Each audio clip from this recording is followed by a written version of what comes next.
Looking after yourself when you're grieving is one of the most difficult things to do, but it's also one of the most important. We can often find it difficult to look after ourselves, to have the motivation to get out of bed or even care about how we feel or what we're doing. So, today I'm just going to talk you through some things to think about, maybe some things to try when you're grieving that's going to help look after yourself a little bit better.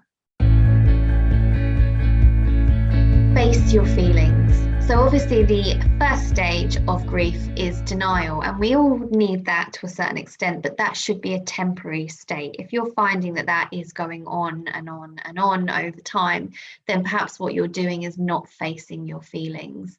And our grief process can't really start, our healing can't really start until we start facing how it is that we feel. So be brave, try and face how you're feeling. It will get things moving.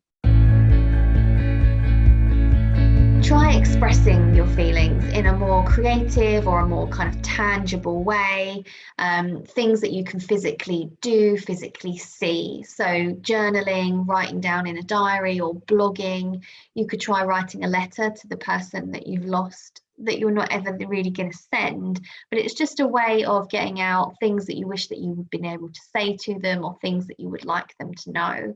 You can try scrapbooking or making a photo album of that person or that time in your life, or throwing yourself into a cause that was important to them. Try to maintain your hobbies and your interests. We absolutely love routine. It's so good. It's so grounding for us. So if you can find the energy to keep doing some of the things that bring you joy and connect you to others, some things that just make life feel a little bit more normal, that can really help. Don't let anybody tell you how you should be feeling, and try not to do that to yourself either. So grief is different for everyone, and the losses that we suffer throughout our lives, we might grieve in a slightly different way. So don't expect yourself to grieve exactly the same as the way that your friend did, or exactly the same as you did 2 years ago.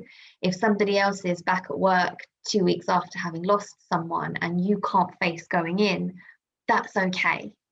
It's not about a one size fits all. Your grief is your grief, and don't let anybody tell you that you should be feeling any different.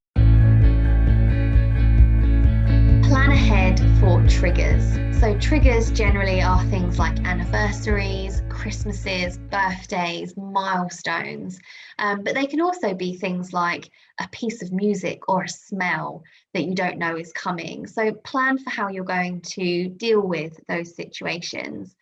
Things like anniversaries, birthdays, plan what you would like to do on that day. Do you want to be by yourself? Would you rather be around others? Do you want to mark the occasion in some way, or do you want to just go about your day as normal? These days can bring back a whole host of difficult feelings. When we feel like we're doing generally a lot better, it's not surprising that things like the anniversary of a loss is going to take us back into quite difficult feelings. So just expect that it will pass again, but plan for how you're going to cope with it. And look after yourself physically. Our minds and our bodies are so interconnected. If we're feeling better physically, we're going to be able to cope better emotionally. So as hard as it is, try to get some sleep, try to eat something, see if you can find a time to just do a bit of light exercise, and try not to turn to things like drink or drugs to numb yourself or to make yourself feel better. Keep your body feeling good. It's more likely to help your mind feel better as well.